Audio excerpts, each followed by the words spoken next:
China کی جو سرمایہ کاری کی ہم بات کرتے ہیں، چائنا کا جو سی پیک کا فیز 2 ہے وہ سٹارٹ ہو چکا ہے. فیز 2 میں ہے کیا، میں تھوڑا سا اس پہ کہتے ہیں تو اجازت دیں تو میں بتا دیتا ہوں آپ کو. اس میں دیکھیے پہلا فیز تھا انفراسٹرکچر کا، جس کو ہم کہتے تھے یہ سڑکیں بنا رہے ہیں، ٹھیک ہے، وہ اپنے مطلب کے لیے سڑک بنا رہے ہیں. ہم یہی کرٹیسائز کرتے تھے نا کہ جناب یہ جو سڑکیں ہیں وہ چائنا اپنے لیے بنا رہی ہے، وہاں سے اس کو راستہ چاہیے گوادر تک اپنی مال پہنچانے کے لیے. یہ فیز 1 تھا، وہ صرف ایک تھا. پھر انہوں نے یہ اس کے کئی برانچز بنائی ہیں، کئی اور سڑکیں بنوائی ہیں سی پیک کے تحت.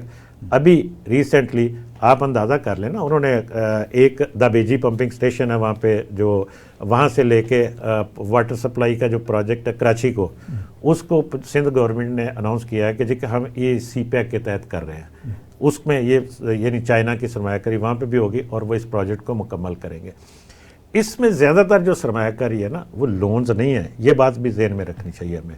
وہ قرضے نہیں ہیں، وہ آپ کی ایک تو فرسٹ فیز میں انہوں نے یہ سڑکیں بنائی، دوسرے فیز میں وہ business to business, public people to people یعنی بزنس ہے وہ، ٹھیک ہے، اور تیسرا فیز ہے اس کا جس میں ٹیکنالوجی آپ کو ٹرانسفر ہونی ہے. اب یہ سارا معاملہ اس کے مختلف فیز ہیں. ہم بڑی جلدی کرتے ہیں نا، ہماری بڑی اس میں ہمیں ہر چیز کی جلدی ہوتی ہے کہ جی کہ آج نہ بھی ہے تو شام کو یہ ہو جائے. یہ پروجیکٹ ایک دن میں تو نہیں ہوتا. اب معاملہ یہ ہے کہ جو سیکنڈ فیز جس کا میں نے کہا، اس میں پہلے فیز میں 15 انڈسٹریل زونز ہیں. یہ موٹر یہ سی پیک کا جو روٹ ہے نا اس کے ساتھ، اور مختلف روٹس ہیں اس کے، سی پیک کا ایک سڑک نہیں ہے نا، ایک تو مشرقی روٹ ہے، ایک مغربی روٹ ہے، اور اس کے ساتھ جو برانچز ہیں یہ پورے پاکستان میں. اب وہ انڈسٹریل زونز جب یہاں پہ لگتے ہیں آپ کو، اس کے لیے آپ نے انفراسٹرکچر بنا لیا، ٹھیک ہے. اب اس میں دوسرا فیز ہے، ابھی ہم کہہ رہے ہیں کہ یہ ہماری بجلی پاور جنریشن ہے اس وقت سرپلس میں ہے. اصولی طور پر جو ہماری انسٹالڈ کیپیسٹی ہے وہ سرپلس میں ہے، لوڈ شیڈنگ ہو رہی ہے، اس کی اور وجوہات ہیں، لیکن اس وقت ہم اپنی جو کیپیسٹی ہے اس سے زیادہ ہمارے پاس انسٹالڈ کیپیسٹی ہے. یعنی جو ڈیمانڈ ہے جو ہماری کیپیسٹی ہماری اس سے زیادہ، لیکن ہم نہیں دے رہے، الگ موضوع ہے، ٹھیک ہے نا. معاملہ یہ ہے کہ جب یہ انڈسٹریل زونز لگیں گے ان کو بھی تو بجلی چاہیے ہوگی، تو اس کا کیا بندوبست آپ نے کیا ابھی تک؟ یہ ہمیں ضرورت بیچیں گے، ٹھیک ہے. اب معاملہ نہیں، وہ تو تھوڑی ہو جائے گی پھر آپ کے پاس، پھر وہ نئے پاور پلانٹ لگیں گے نا، جنریشن جو ہے. اور ہو سکتا ہے اس میں جو نئی سوچ ہے، ایک نئی اپروچ ہے، وہ یہ ہے کہ جی کہ آپ سستی بجلی پیدا کریں.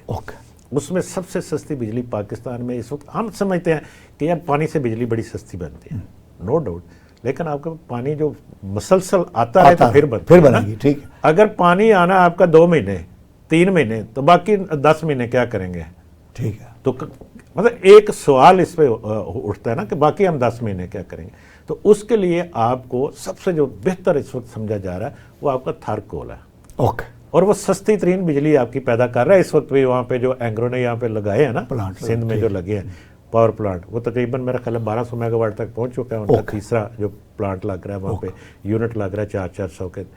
تو وہ وہاں پہ کیپیسٹی یہ کہا جا رہا ہے کہ تقریباً 50,000 میگا واٹ کی اگلے 200 سال تک آپ پیدا کر سکتے ہیں. اس سے بھی زیادہ جا سکتے ہیں، لیکن کم از کم اتنا تو آپ کے پاس وہاں پہ ہے، ٹھیک ہے. معاملہ ہے ہاں، آپ اگر لگانا چاہتے ہیں، انویسٹمنٹ ہے ہمارے پاس، کنسورشیم آئیں جو انویسٹمنٹ کریں. ہم دریائے سندھ کے اوپر رن آف ریور واٹر ٹیکنالوجی جس کو ہم کہتے ہیں اس کے اوپر لگا لیں، چلے جتنا بھی پانی آئے تو اس سے آپ وہ چلتے جائیں، یونٹ چھوٹے چھوٹے آپ پاور ہاؤسز لگتے جائیں گے تو اس پہ لگ سکتے ہیں. اس پہ اچھی خاصی کیپیسٹی موجود ہے اور اس کے اوپر بھی ریسرچ موجود ہے.